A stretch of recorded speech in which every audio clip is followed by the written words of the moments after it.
नमस्कार, आप देख रहे हैं उत्तराखंड लाइव और आपके साथ मैं हूं दिव्यदर्शनी। देहरादून के ननूर खेड़ा स्थित होमगार्ड्स एवं नागरिक सुरक्षा मुख्यालय में कार्यक्रम आयोजित किया गया। मुख्यमंत्री पुष्कर सिंह धामी ने कार्यक्रम में रैतिक परेड की सलामी ली। वहीं रैतिक परेड में जवानों के मोटरसाइकिल पर साहस, कौशल और संतुलन के प्रदर्शन की सीएम धामी ने सराहना भी की।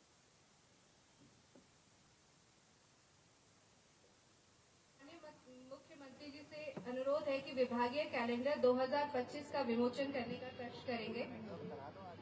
मैं अन्य विशिष्ट अतिथिगणों से भी अनुरोध करूंगी कि विभागीय कैलेंडर का विमोचन करें।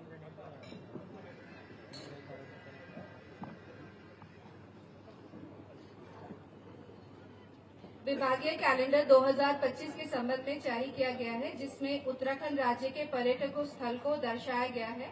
विभाग से संबंधित 1 वर्ष का लेखा जोखा, विभागीय ट्रेनिंग एवं महत्वपूर्ण कार्यों को चित्रों के साथ प्रदर्शित किया गया है।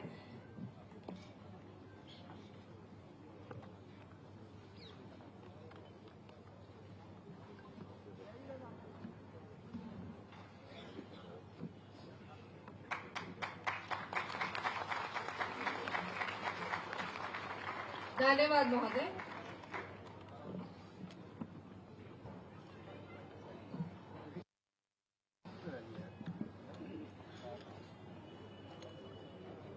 माननीय मुख्यमंत्री जी एवं अन्य विशिष्ट अतिथिगणों से मेरा विनम्र अनुरोध है कि कृपया अपना स्थान ग्रहण करने का कष्ट करेंगे।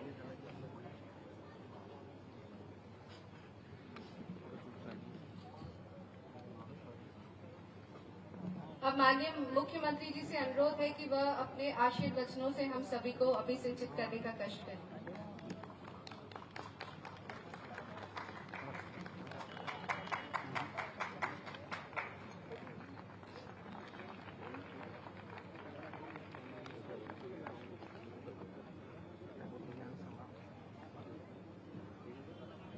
भारत माता की, भारत माता की।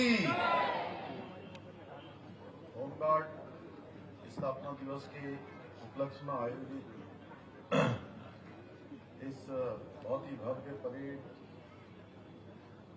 एवं अन्य कार्यक्रमों के शुभ अवसर पर मेरे साथ इस कार्यक्रम में उपस्थित इस विधानसभा क्षेत्र रायपुर, जिसके अंतर्गत ये हमारा संस्थान भी आता है, यहाँ के लोकप्रिय विधायक आदरणीय उमेश शर्मा काऊ जी, राजपुर क्षेत्र के लोकप्रिय विधायक आदरणीय खजानदास जी, पूर्व मेयर भाई सुनील उनियाल गामा जी, पूर्व मेयर ऋषिकेश अनीता मंगई जी, सचिव गृह श्री शैलेश बगोली जी, डीजीपी उत्तराखंड श्री दीपम सेठ जी, DG home guard doctor TVK Prasad ji, जिनके संयोजन में आज बहुत शानदार कार्यक्रम यहाँ पर आयोजित हो रहा है, सूचना आयुक्त श्री विवेक शर्मा जी, डॉक्टर आर.के. जैन जी, आदरणीय विवेकानंद खंडूरी जी एवं आए हुए हमारे सभी अतिथिगण, सभी हमारे होमगार्ड्स के सभी पारिवारिक जन, हमारे होमगार्ड के सभी अधिकारीगण, सभी हमारे जवान और स्कूलों से आए हुए मेरे सभी नन्हे मुन्ने प्यारे बच्चे, उपस्थित हमारे पत्रकार मित्रों एवं छायाकार बंधुओं, मैं सबसे पहले तो हमारे होमगार्ड्स परिवार के सभी सदस्यों को होमगार्ड दिवस की, होमगार्ड स्थापना दिवस की सबको मैं हार्दिक बधाई देता हूं, शुभकामनाएं देता हूं। मैं होमगार्ड परिवार से जुड़े हुए आप सभी जवानों के हौसलों की और सेवा भावना को नमन करते हुए आप सबके उज्जवल भविष्य की कामना करता हूं। साथियों, राष्ट्र सेवा का अद्वितीय उदाहरण कहीं देखने को स्पष्ट रूप से मिलता है तो आप जैसे जवानों के बीच में आकर देखने को मिलता है। जब आप सबकी परेड देखते हैं, आपके द्वारा प्रस्तुत की गई आज की रैतिक परेड अत्यंत ही मनोहारी थी। इस परेड ने राष्ट्र सेवा के प्रति आपके समर्पण, साहस, आपके पराक्रम, उत्कृष्टता का एक अनुपम दृश्य आज हम सब के सामने यहां पर प्रस्तुत किया है। इस परेड में हमारी महिला होमगार्ड्स द्वारा दी गई शानदार प्रस्तुति हमारे राज्य में महिला सशक्तिकरण का एक शानदार उदाहरण है। और जब मैं आप सबके बीच में परेड का निरीक्षण करने के लिए आ रहा था तो हमारे डीजी होमगार्ड डॉक्टर पीवी के प्रसाद जी मुझे बता रहे थे कि 1 2 3 टोलियां, तीनों ही टोलियां हमारी महिला जवानों की है। निश्चित रूप से ये हमारे राज्य के अंदर महिला सशक्तिकरण तेजी से हो रहा है, इसका एक बहुत बड़ा उदाहरण है। साथियों, हमारा होमगार्ड संगठन राज्य में सामाजिक सुरक्षा और व्यवस्था नियंत्रण के रूप में बहुत ही सक्रियता से काम करता है। मैंने स्वयं देखा है कि होमगार्ड के जवान न कभी धूप की चिंता करते हैं, न बरसात से उनके हौसले पस्त होते हैं। वो हर परिस्थिति में, हर स्थिति में अपने दायित्वों को पूरा करने के लिए तत्परता से काम करते हैं। हमारे होमगार्ड जवान न सिर्फ कानून व्यवस्था को बनाए रखने या यातायात नियंत्रित करने में अपनी सेवाएं देते हैं, बल्कि देहरादून रवाना होने से पहले खटीमा में सीएम पुष्कर सिंह धामी ने अपने पैतृक आवास पर स्थानीय जनप्रतिनिधियों से भेंट की। साथ ही जन समस्याओं को सुनकर निस्तारण के लिए अधिकारियों को निर्देशित भी किया।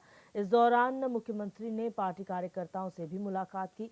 वहीं देहरादून रवाना होने से पहले मुख्यमंत्री को लोहिया हेड स्थित हेलीपैड पर गार्ड ऑफ ऑनर दिया गया।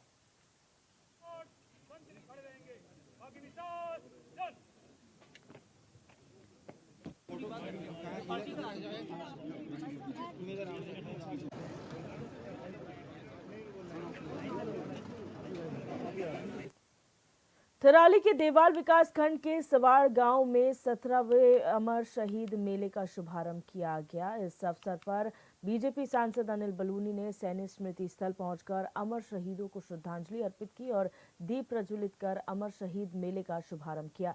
मौके पर मेले के अध्यक्ष आलम सिंह बिष्ट ने बीजेपी सांसद का स्वागत किया। साथ ही सांसद से अमर शहीद मेले को राजकीय मेला घोषित करने, सवाड़ गांव को गोद लेने और सवाड़ में केंद्रीय विद्यालय के संचालन की मांग की। वहीं सांसद ने उनकी मांगों को पूरा करने का आश्वासन भी दिया और सवाड़ में संग्रहालय के विस्तार के लिए 10 लाख रुपए की घोषणा भी की। मौके पर विधायक भूपाल राम टमटा ने मेले के आयोजन के लिए 2 लाख रुपए की घोषणा की।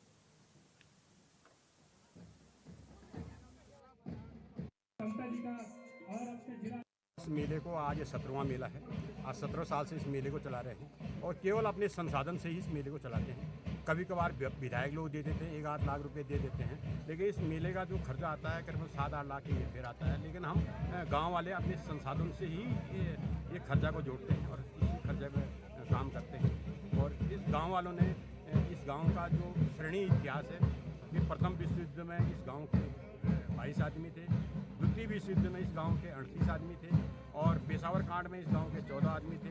और आज ये कहते हैं कि आज़ाद हिंद फौज में जो स्वतंत्रता संग्राम कहते हैं उसमें इस गांव के 18 आदमी हैं और बांग्लादेश में इस गांव के 28 थे जिसमें से शहीद हुए। बढ़ती अगली खबर की ओर। खेल मंत्री रेखा आर्य ने देहरादून स्थित राष्ट्रीय खेल सचिवालय में स्पोर्ट्स यूनिवर्सिटी संबंधित विषयों पर विभागीय अधिकारियों के साथ समीक्षा बैठक की। इस संबंध में मंत्री रेखा आर्य ने कहा कि राष्ट्रीय खेलों का शुभारंभ 28 जनवरी को पीएम नरेंद्र मोदी करेंगे। हमारी कोशिश है कि स्पोर्ट्स यूनिवर्सिटी का भी शिलान्यास प्रधानमंत्री मोदी के कर कमलों से ही हो। मंत्री ने कहा कि हमारी कैबिनेट की ओर से स्पोर्ट्स यूनिवर्सिटी एक्ट पारित किया गया था, जिसे गवर्नर की ओर से कुछ आपत्तियों के साथ विधायी को लौटाया गया था। इसी के संबंध में आज प्रमुख सचिव विधायी से बात की गई है और एक्ट के संशोधन में हो रही देरी को निराकरण पर विधायक को अध्यादेश के रूप में विभाग को भेजने को कहा गया है। मंत्री रेखा आर्य ने कहा कि बैठक में स्पोर्ट्स यूनिवर्सिटी की भूमि हस्तांतरण संबंधी बिंदुओं पर भी अधिकारियों से जानकारी ली गई है।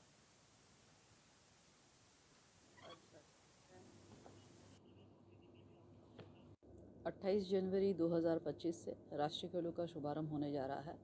सामान्यतः राष्ट्रीय खेलों का शुभारंभ जो है देश के यशस्वी प्रधानमंत्री जी के द्वारा होता है और उत्तराखंड से जिस प्रकार से प्रधानमंत्री मोदी जी का स्नेह, प्रेम और आशीर्वाद मिलता रहा है, तो यही अपेक्षा है कि माननीय प्रधानमंत्री जी के करकमलों से इसका शुभारंभ होगा। और निश्चित रूप से उनके करकमलों से एक ऐतिहासिक कार्य जो उत्तराखंड सरकार ने किया है, जो धामी जी ने किया है, हमारे खिलाड़ी बच्चों के लिए स्पोर्ट्स यूनिवर्सिटी का एक्ट से लेकर स्पोर्ट्स यूनिवर्सिटी बनाए जाने तक की पूरी प्रक्रिया को जो है अमूर्त रूप देने का जो काम किया जा रहा है, वो इसी प्रयास से भी किया जा रहा है कि जहां खिलाड़ियों का हित होगा, उसके साथ साथ में माननीय प्रधानमंत्री जी के प्रेरणाशायी खेल क्षेत्र में इतना विकास भी हो रहा है, तो उनके करकमलों से इसका शिलान्यास भी किया जाएगा। नगर पालिका के निवर्तमान पालिका अध्यक्ष गोविंद वर्मा ने रोडवेज के अधिकारियों पर आरोप लगाए हैं। उनका कहना है कि परिवहन निगम के अधिकारियों की मिलीभगत से जो है वो लापरवाही के चलते बसों के स्पेयर पार्ट्स नहीं मिल पा रहे हैं और जो पार्ट्स आ भी रहे हैं उनकी गुणवत्ता बेहद खराब है। कई बसें स्पेयर पार्ट्स न मिलने की वजह से कार्यशाला में खड़ी हैं, जिस वजह से यात्रियों को काफ़ी दिक्कतों का सामना करना पड़ रहा है। उन्होंने कहा कि अगर रोडवेज के अधिकारियों ने अपना रवैया नहीं बदला तो उनके खिलाफ जन आंदोलन शुरू किया जाएगा।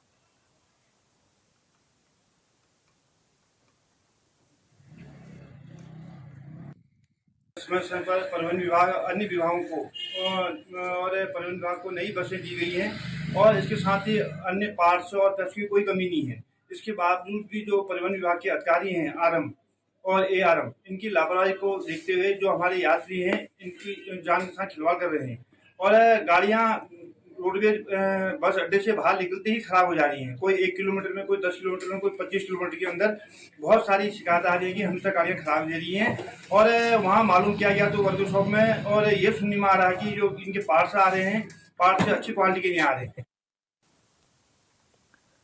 देवभूमि उत्तराखंड में पिछले साल इस समय तक ज्यादातर होटल बुक हो चुके थे, क्योंकि 2023 में इस वक्त पहाड़ों में भारी बर्फबारी हुई थी, लेकिन इस बार अब तक ना तो बारिश हुई है और ना ही बर्फबारी हुई है। हालांकि अब मौसम विभाग का पूर्वानुमान है कि 8 और 9 दिसंबर को कहीं बारिश तो कहीं ज्यादा ऊंचाई वाले इलाकों में बर्फबारी होगी। ये रिपोर्ट देखें। 8 और 9 तारीख को उत्तराखंड में कुछ स्थानों पर बहुत हल्की से हल्की वर्षा और बर्फबारी मिल सकती है। इसमें कहीं कहीं जो है हल्की से मध्यम वर्षा और बर्फबारी मिलने की भी संभावना है।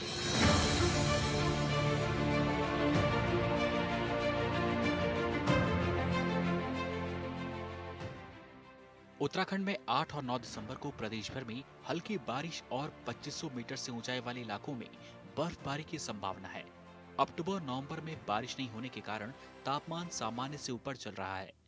देहरादून स्थित मौसम विज्ञान केंद्र के मौसम वैज्ञानिक रोहित थपलियाल का कहना है कि 8 व 9 दिसंबर को प्रदेश में पश्चिमी विक्षोभ का असर दिखेगा। इससे प्रदेश भर में हल्की बारिश व 2500 मीटर से ऊंचाई वाले इलाकों में बर्फबारी होने के आसार हैं। इसके बाद अगले 3 से 4 दिन के तापमान में 2-4 डिग्री की कमी आने से ठंड बढ़ेगी। देखिए 8 और 9 तारीख को उत्तराखंड को एक पश्चिमी विक्षोभ प्रभावित कर सकता है, जिसके चलते 8 और 9 तारीख को उत्तराखंड में कुछ स्थानों पर बहुत हल्की से हल्की वर्षा और बर्फबारी मिल सकती है। इसमें कहीं कहीं जो है हल्की से मध्यम वर्षा और बर्फबारी मिलने की भी संभावना है। तो इसमें देखेंगे जो 2500 मीटर या उससे अधिक ऊंचाई वाले स्थान हैं, वहाँ पर बर्फबारी मिलने की भी संभावना है। जबकि जो 8 तारीख को खास करके ये एक्टिविटी जो है दोपहर बाद शुरू होने की संभावना है उत्तराखंड में और 9 तारीख तक चलेगी। तो इसमें जो हमारे डिस्ट्रिक्ट हैं जैसे देहरादून, हरिद्वार, पौड़ी, टिहरी, नैनीताल या उधम सिंह नगर है, वहाँ पर कहीं कहीं थंडरस्टॉर्म एक्टिविटी भी देखने को मिल सकती है। तो ये एक्टिविटी 2 दिन जो है रहने वाली है उत्तराखंड में। दरअसल उत्तराखंड में नवंबर महीने में कुछ इलाकों में बारिश और बर्फबारी शुरू हो जाती थी, लेकिन इस बार ऐसा ना हुआ, लिहाजा कारोबारियों पर इसका असर पड़ रहा है। कारोबारी बता रहे हैं कि नवंबर के आखिरी तक ज्यादातर होटलों की बुकिंग शुरू हो जाती थी, लेकिन इस बार दिसंबर में भी अब तक बहुत ज्यादा होटलों की बुकिंग नहीं हुई।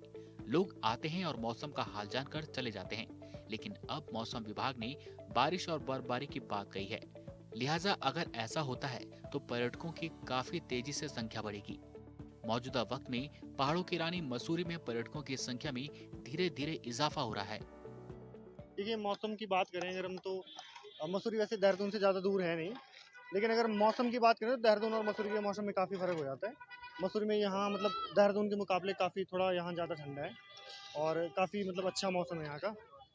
लोगों को बहुत पसंद आता है, काफ़ी टूरिस्ट यहाँ घूमने आते हैं, हम लोग भी यहाँ घूमने आ रहे हैं। तो यहाँ का जो अगर मतलब मौसम हो गया, यहाँ का मतलब जो मार्केट हो गया, यहाँ पे मॉल रोड हो गई, काफ़ी चीज़ें यहाँ घूमने की हैं। ऊपर यहाँ से थोड़ी ऊपर दलाई हिल्स है, लगभग 4-5 किलोमीटर ऊपर। दलाई हिल्स में भी घूमने के लिए काफ़ी अच्छा है। वहाँ भी इतना ही ठंडा है लगभग। और जैसे आप देख रहे हैं यहाँ सभी लोगों ने स्वेटर जैकेट वगैरह पहन ली है, हालांकि अब सभी जगह पहनने लगे हैं, लेकिन यहाँ देहरादून के मुकाबले थोड़ा ज़्यादा ठंडा है। उत्तराखंड के मैदानी क्षेत्र जहां सूखी ठंड और घने कोहरे की चादर ओढ़े हुए है, वहीं बात पहाड़ी इलाकों की रानी मसूरी की करें तो पहले नवंबर माह में अमूमन कड़ाके की ठंड पड़ती थी, लेकिन इन दिनों मसूरी में खिली तेज धूप का आनंद लेने लगातार बड़ी संख्या में पर्यटक पहाड़ों की रानी का रुख कर रहे हैं। पहले देखा जाता था कि सिर्फ वीकेंड पर ही पर्यटकों की भारी भीड़ आती थी और अब पूरे सप्ताह ही पर्यटक बड़ी संख्या में मसूरी के मौसम का दीदार करने पहुंच रहे हैं। तो कभी नहीं तो ये सब कपड़ा पहनने का मौका आया। बम्बई में तो कोई मौका है नहीं, तो बड़ी अच्छी है। तो बात तो हम लोग वही डर के मारे थे कि क्या कोहरे के कारण एयर फ्लाइट क्या होगा, कैसे होगा। यहाँ बहुत बढ़िया है, बड़ा ऐश किया हम लोगों ने और अभी मौका भी बहुत एंजॉय किया। मसूरी में पर्यटकों के पहुंचने से न सिर्फ स्थानीय व्यापारी के व्यापार में बढ़ावा हो रहा है, बल्कि होटल मालिकों के चेहरे पर भी रौनक दिखाई दे रही है।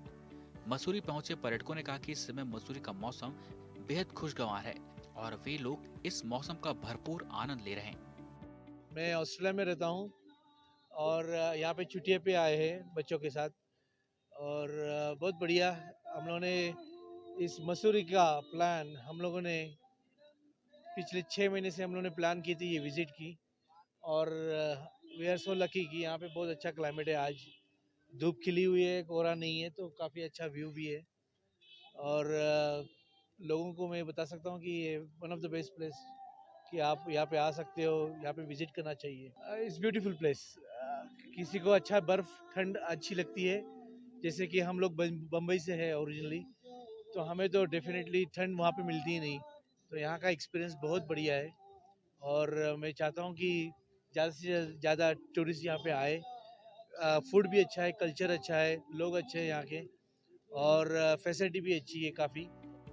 वहीं मसूरी होटेलियर्स एसोसिएशन के अध्यक्ष संजय अग्रवाल ने कहा कि इस समय मौसम का भरपूर आनंद लेने के लिए पर्यटक बड़ी संख्या में मसूरी की ओर रुख कर रहे हैं और दिसंबर में मसूरी विंटर कार्निवल के दौरान मसूरी और भव्य तरीके से पर्यटकों के लिए स्वागत के लिए तैयार है।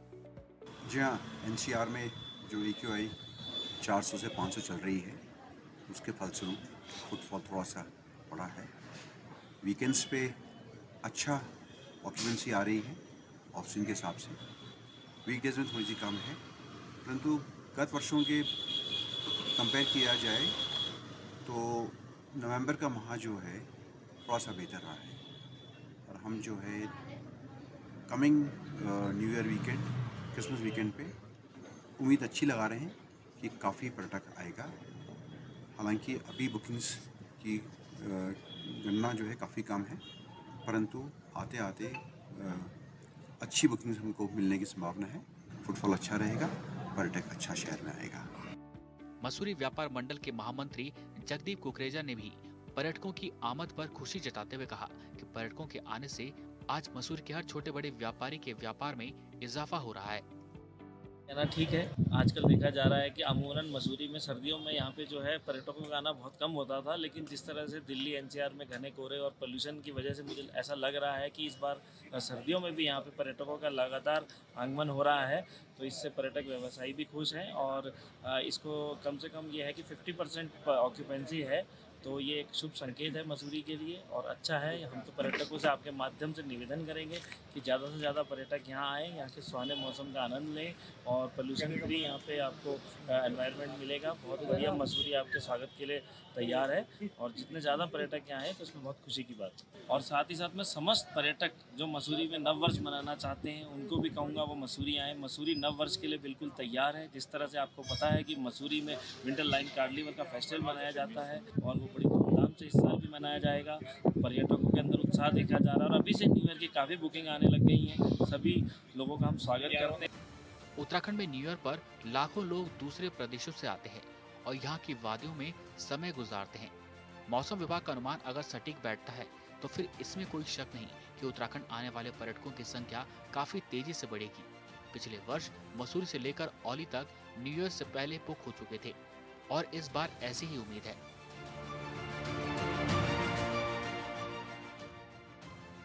Bureau report, hornbill TV.